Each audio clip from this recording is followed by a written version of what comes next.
Monday moment.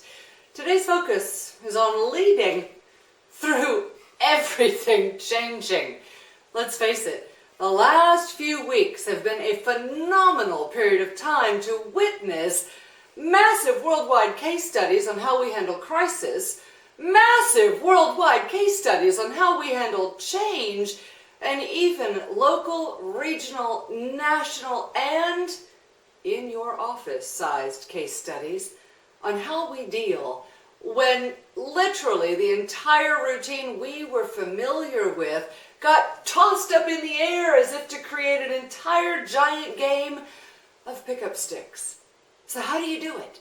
How do you lead through times when everything is changing? Well, there are some great guidelines, some great tips, and right now you're seeing a tremendous amount come out about whether virtual leadership or how to do remote learning, how to bring on training for your office through remote sources and speakers and trainers who are all now highly caught up to speed on Zoom technology or GoToMeeting. But there's also a lot to be said for simply managing the speed of change. And there's a lot to be said for whether or not you're adaptable and as resilient as you may have once thought you could ever have been. So let's look at that even more specifically. Whether your changes seem enormous, like a city lockdown, a nation lockdown, or your changes at this stage are feeling a little bit more simple, but intensified because you've dealt with so many, let's take a look together on how to lead through those times when everything feels like it's changing. The first element to focus on is strengthening and shortening your planning window. If you're making plans right now, it's hard to go much further out than 30 days. Heck, for a period of time, it's hard to go out much further than a day or a week in our recent experience. Strategic plans have gotten much shorter. Our base of knowledge about what we know and can count on has gotten much more tenuous, even blurry.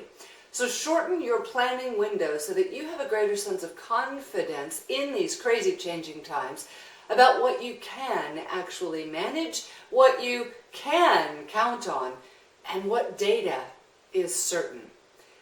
The second way to go about leading when everything is changing is to stop making comparisons.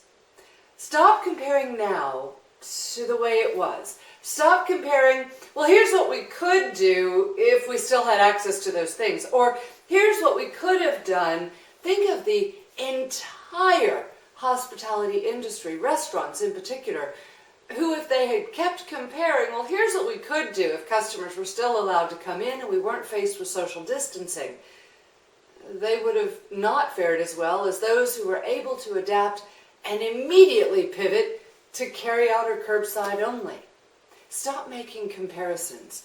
If in your business and your industry certain elements have changed forever, it's time now to look forward at what you can accept as the new status, what you, may very well miss, but what now needs to be done to go forward.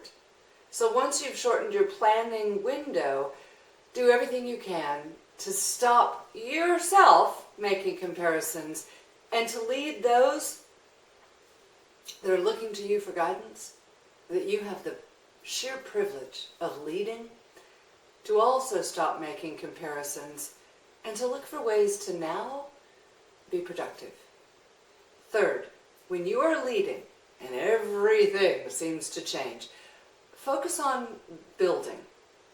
Many times it's very easy when everything seems to have been jerked out from under us and everything seems to be not the normal routine. This isn't just find a new way to go to work to stimulate innovation.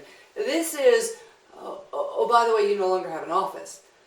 For many, this is, oh, by the way, you no longer have gainful employment. Focus on building.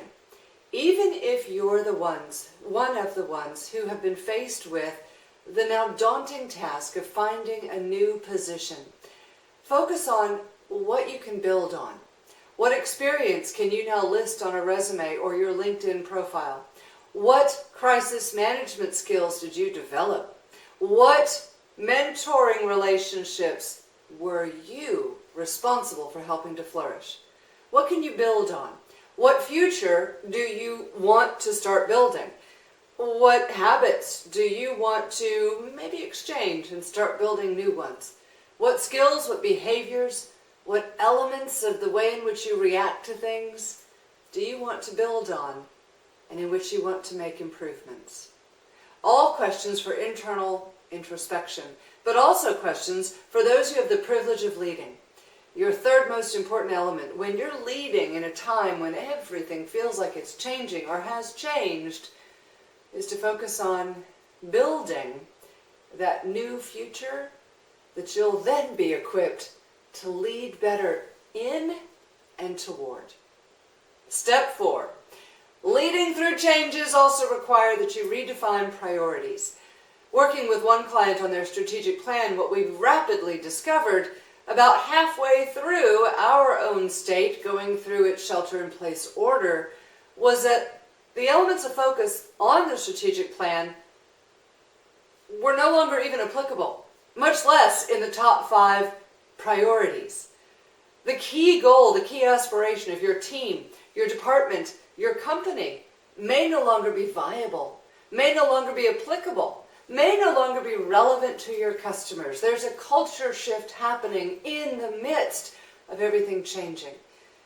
And in your organization, it doesn't always have to be a pandemic that creates massive changes. It could be that favorite boss of 20 years, that favorite CEO everyone loved has now retired and it feels like nothing's the same and everything's different. It could be that as a result of our recent events, you're now faced with 5, 6, 7 less team members. Your whole process, who you go to, your reliable source has changed. Or maybe you're faced with hiring 15 new people when you really miss the old ones. Redefine your priorities. Take a look at now what is top, second, and third. Take a look now at in your shortened planning window, what kinds of goals are most important? What kinds of customer percentages? What kinds of loyalty? What kinds of levels of service are you now expecting from those you have the privilege of leading? How will you now treat those employees? Not only have we shifted our culture, we may have shifted expectations on what's deemed to be good behavior in times of great change and for some, even greater difficulty or chaos. When everything seems to be changing, or when everything has changed or is changing, your final step in this leadership capacity is to find your ambassadors. Find those who are the early adopters. You know, the ones that stand in line waiting for the brand new iPhone or the brand new 5G or whatever are these marvelous technological innovations, but also the early adopters that anytime something changes, they're on board right on your heels going, I'm on your 6, I'm ready to go. Find those ambassadors. Some people call them big mouths, some people call them support staff, whatever your label is. Find the people that are on board with you, see your priorities, see the new vision, are ready to begin building, and understand that what we know for sure is only what we know in the next 20 minutes, or perhaps a slightly longer planning window.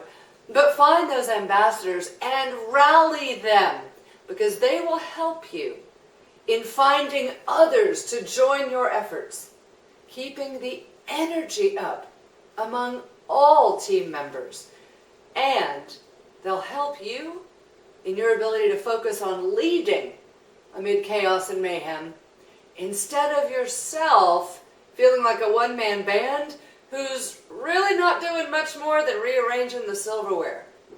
If you're not familiar with that reference, look up Intel on the Titanic and what they were doing when it appeared the ship was sinking. That's not you. You're a leader with great skills and who has now, by this point, developed pretty tremendous resiliency. When everything is changing, you've got this. Engage in that shortened planning period. Redefine your priorities. Focus on building. Find your ambassadors. And if you possibly can, stop comparing. I'm Monica Wofford, and this is your Monday Moment. Have a great week, an even better Monday. And remember, your leadership is still contagious.